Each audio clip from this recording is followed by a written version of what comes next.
Hi friends, welcome to SRK home. இன்னைக்கு நம்மளோட சேனல்ல என்ன பார்க்க போறோம்னா ரொம்ப டேஸ்டியான ஹெல்த்தியான பாதாம் பால். அடிக்கிற மழைக்கும் குளிருக்கும் இந்த பாதாம் பாலை சுட சுட குடிச்சாக்கா டேஸ்ட் அப்படி இருக்கும். ஓகே ஃப்ரெண்ட்ஸ், இந்த டேஸ்டியான ஹெல்த்தியான பாதாம் பாலை எப்படி செய்யுதுன்னு சொல்லிட்டு வாங்க வீடியோக்குள்ள போய் பார்க்கலாம். ஓகே ஃப்ரெண்ட்ஸ், இன்னைக்கு பாதாம் பால் செய்யறதுக்கு 100 கிராம் பாதாமை நல்லா சுடுதண்ணியில் போட்டு ஊற வச்சுட்டு இந்த மாதிரி தோல் எடுத்து வச்சுக்கோங்க. இதில் கொஞ்சமாக பால் சேர்த்து நல்லா பேஸ்ட்டாக அரைச்சிக்கலாம். இந்த மாதிரி நல்லா பேஸ்ட்டாக அரைச்சிக்கோங்க.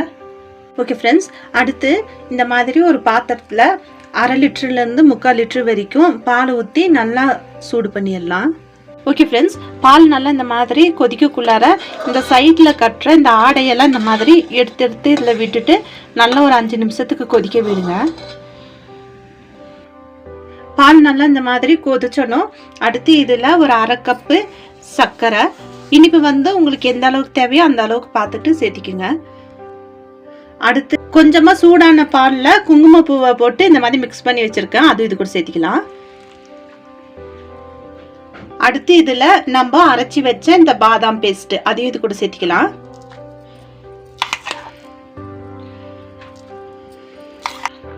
பாதாம் பேஸ்ட்டை சேர்த்திட்டு இதை நல்லா மிக்ஸ் பண்ணி ஒரு 5 நிமிஷத்துக்கு கொதிக்க விடுங்க. அடுத்து இதில் ஒரு சிட்டிகை அளவுக்கு மஞ்சத்தூள் சேர்த்திக்கங்க.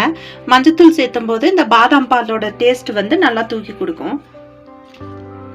சேர்த்தி நல்லா மிக்ஸ் பண்ணிட்டு ஒரு 5 நிமிஷத்துக்கு கொதிக்க விட்டுருங்க. ஓகே ஃப்ரெண்ட்ஸ், இந்த பாதாம் மஞ்சத்தூளோட பச்சை ஸ்மெல் போகிற அளவுக்கு நல்லா இந்த மாதிரி கொதிக்க வச்சுருங்க. கொதிக்க வச்சுட்டு கேஸ் ஆஃப் பண்ணிடுங்க. கேஸ் ஆஃப் பண்ணிவிட்டு அடுத்து இதில் கொஞ்சமாக கட் பண்ணி வச்ச பாதாம், கொஞ்சமாக கட் பண்ணி வச்ச பிஸ்தா சேர்த்திட்டு நல்லா இந்த மாதிரி மிக்ஸ் பண்ணி விட்டுருங்க. அவ்வளோதான், இப்போ நம்மளோட ஹெல்த்தியான டேஸ்டியான பாதாம் பால் ரெடி ஆயிடுச்சு. இது இந்த கோல்டு கிளைமேட்டுக்கு நல்லா சுட சுட குடிச்சிங்கனாக்கா ரொம்ப டேஸ்ட்டாக இருக்கும். இந்த பாதாம் பாலோட ஸ்பெஷல் நம்ம கோல்டு கிளைமேட்டில் சூடாக குடித்தாலும் நல்லாயிருக்கும். வெயில் டைமில் ஃப்ரிட்ஜில் வச்சு ஜில்லுன்னு குடித்தாலும் ரொம்ப டேஸ்ட்டாக இருக்கும். ஓகே ஃப்ரெண்ட்ஸ், இந்த வீடியோ உங்களுக்கு யூஸ்ஃபுல்லாக இருந்திருக்கும்னு நினைக்கிறேன். இந்த வீடியோ உங்களுக்கு பிடிச்சிருந்துச்சின்னா நம்ம சேனலை லைக் பண்ணுங்கள், ஷேர் பண்ணுங்கள், சப்ஸ்கிரைப் பண்ணுங்கள். மறக்காமல் பக்கத்தில் இருக்கிற பெல் ஐக்கானை கிளிக் பண்ணுங்கள். உங்களை நெக்ஸ்ட் வீடியோவில் பார்க்குறேன். தேங்க்யூ.